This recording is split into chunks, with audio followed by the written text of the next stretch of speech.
What's up, YouTube? Derek, No Sleep Gaming TCG, and today kind of just a talking head video and a couple things I wanted to talk about, and also wanted to say I've hit 9 subscribers. And that's awesome. Just doing this over the last week, so I'm gonna be packing up or grabbing a couple cards to prepare for some orders. But I wanted to talk about. I think right now is probably, I mean, maybe not the best time ever in history, but right now is a great time, if not the best time in recent times, besides like last October kind of market dip that we saw to get into Pokemon trading cards.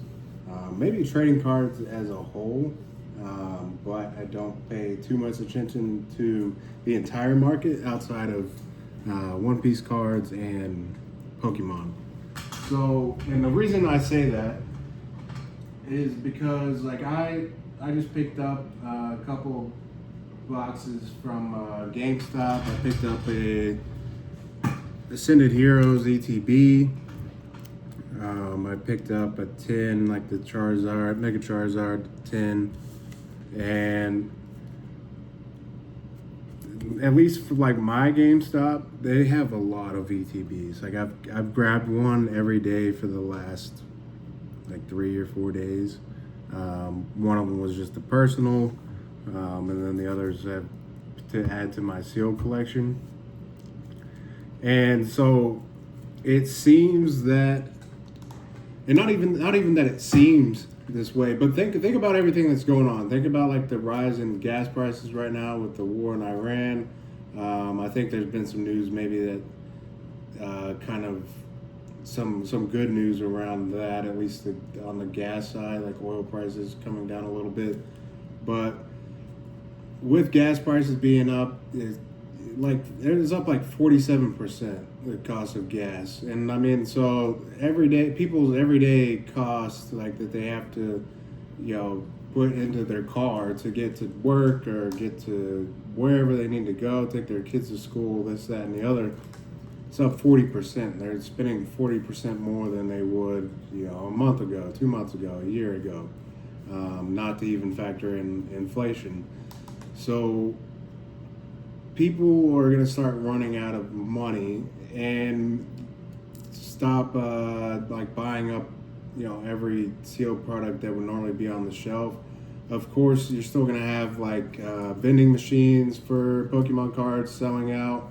I think that's just for the most part going to be a thing, as long as they're dropping some older sets that are not really found on the shelves quite as much, like the Prismatic 151, as those come towards the end of their print cycle. So like the availability and also with this new set coming out, Perfect Order. I mean, this is just, again, I'm just a random guy on the internet giving my opinion. So take that with the most grains of salt possible. But in my experience, buying, I've not been an investor or trying to start a business for the remaining like 22 years of my life that I've been buying Pokemon cards. I've got so much of a bulk collection, it's insane. It is tens of thousands of cards that I'm like work in the process of going through. But I've still like seen the ebbs and flows of the market, like sets that sit there on the shelves, like Chilling Rain, whenever it was out. I was working at Best Buy, so it sat there like nobody. I mean, there was like hundreds of the sleeve booster packs, and nobody wanted them then. So I think that is what we're gonna see with Perfect Order, and I am kind of basing that off of the art for the ETB, just pattern recognition. I've noticed in the past kind of like lackluster ETBs or sets that have ETBs with lackluster art on them. It kind of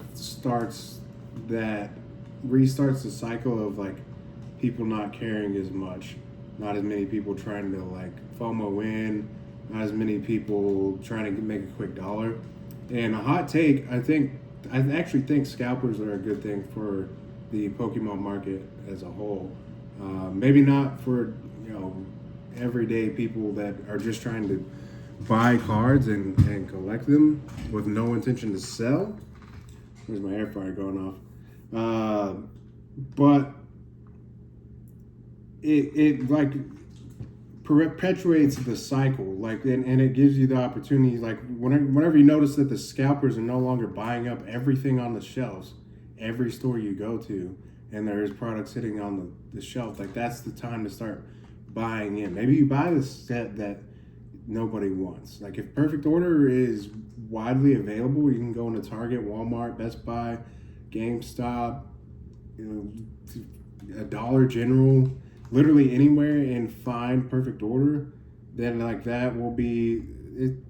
I mean, if the MSRP is what they told me at GameStop is like $80 to pre-order, then I think they may have to readjust that if it's sitting on shelves for a while like some of the others. But even at that price, at MSRP, so make that the floor price, that gives you a lower barrier of entry.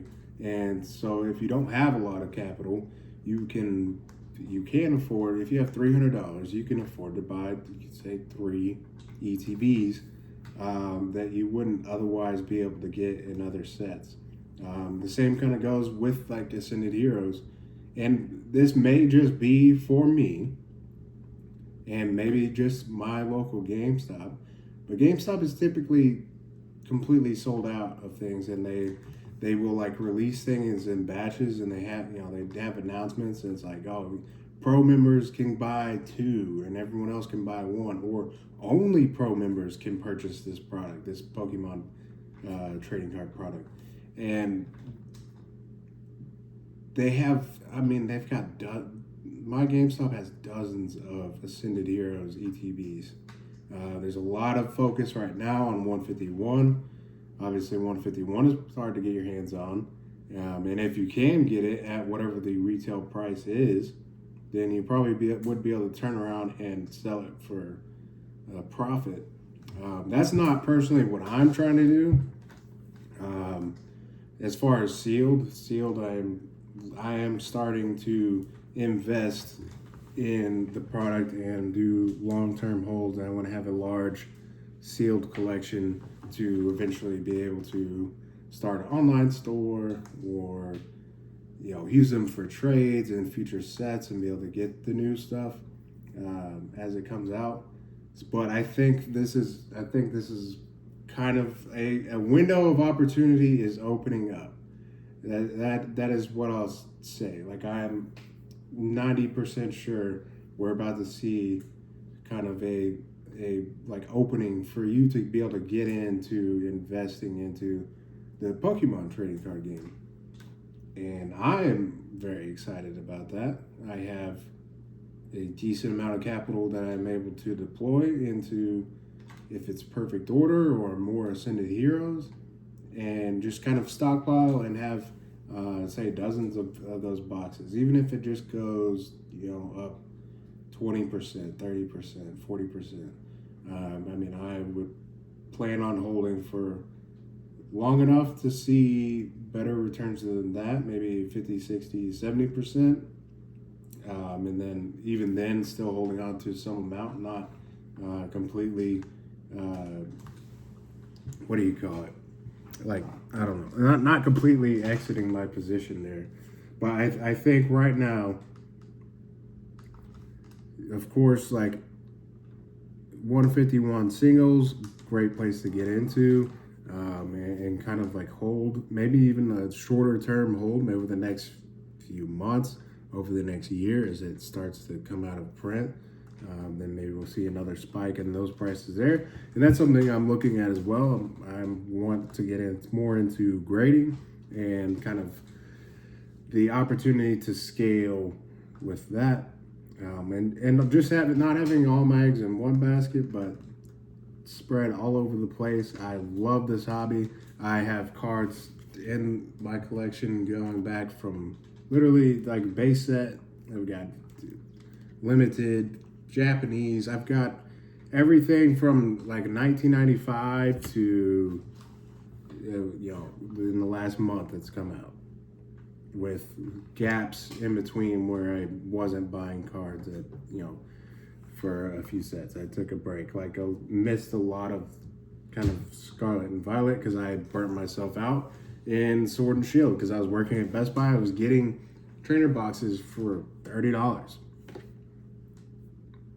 But I was buying them and ripping every last one of them. And even when I had kind of the intuition to hold these trainer boxes, like I'm looking at one right now, like Fusion Strike trainer box. I think I bought 9 of those. At least 9 of those. I ripped every last one, but at some point I had 5 of them sitting on my shelf or on my counter in my kitchen, like looking at them, like I could hold these and they'll go up. I can hold these and they'll go up. And I did for like a few weeks, and then I ripped them. I had celebrations, and that actually held for a solid like year or two. That's a 2022 set. I held it. I was like, I'm gonna hold it until the 30th anniversary, and then it'll go up. And I had the right idea, but one day me and my son are watching Pokemon, the anime, and I'm like, let's go. I don't have any money, but I have a sealed box of Pokemon cards. Let's go rip it open. Nothing. Got nothing out of it. It's like a $300 ETB now. So I'm not trying to miss this next opportunity. I am starting to build and like hold some bags, and at the end of the day, if I'm wrong and like this is not a good investment, these don't go up over the course of 5, 10 years, 2, 3 years, whatever it is, then I get to rip open some Pokemon cards that I would have spent the money on anyways. Like I would have bought these boxes either way to open to like feed the addiction and like further into the hobby. But now I'm looking at it more as kind of at a business standpoint, because while I love ripping packs, I don't care that much for like collecting, like having a binder collection.